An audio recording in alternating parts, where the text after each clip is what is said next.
What's up guys, so the company Xiaomi has finally announced the new Mi Play through an event held in China.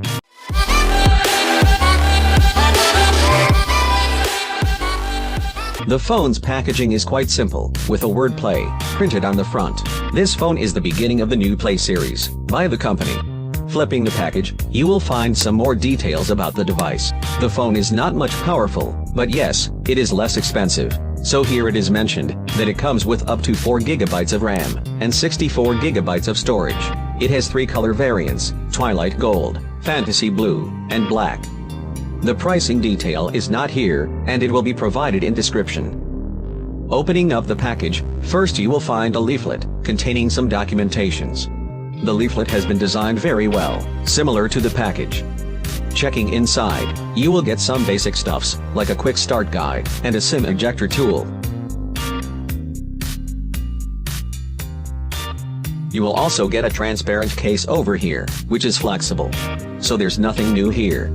Here's a manual, along with some warranty paperwork.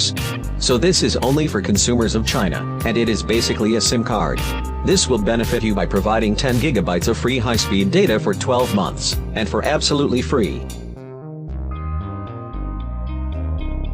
Now, here's the phone itself, first from Xiaomi to carry a circular notch. It is also beautiful, with a gradient finish and a glass back.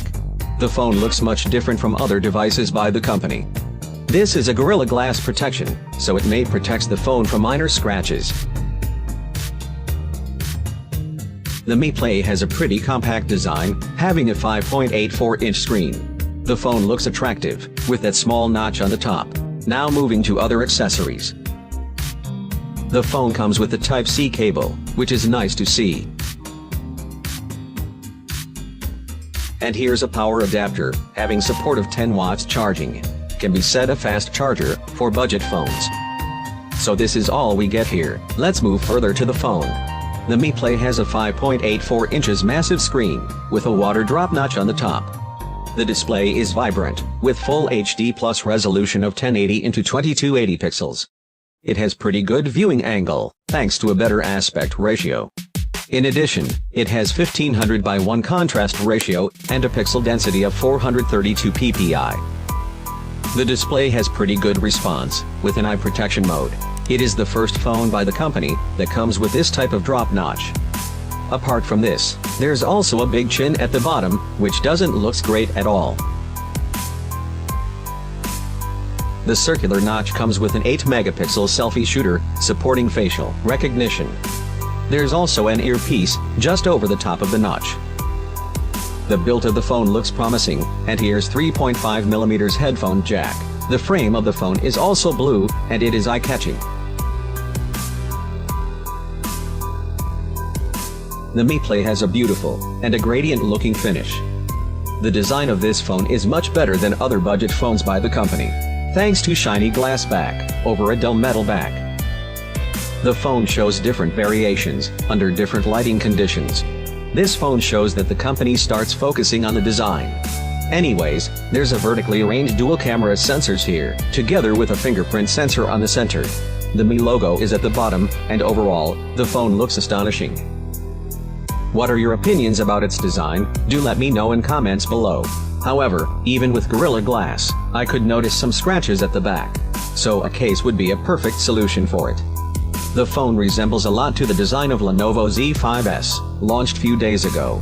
So the camera sensors at the back here is a combination of 12-megapixel primary sensor, paired with a secondary 2-megapixel sensor for capturing depth details for bokeh images.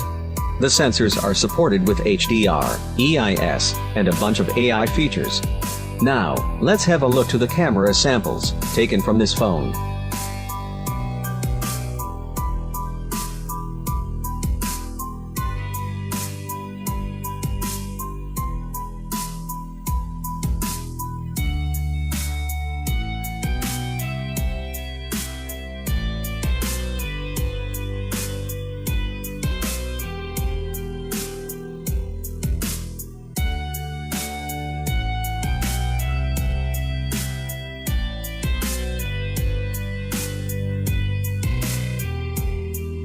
Moving to the performance, the Mi Play is powered by a new chipset from MediaTek. the Helio P35. But I am quite disappointed with its benchmark scores, as it doesn't look promising. It is something similar to the Snapdragon 625. So we can say, the company has compromises with the hardware department.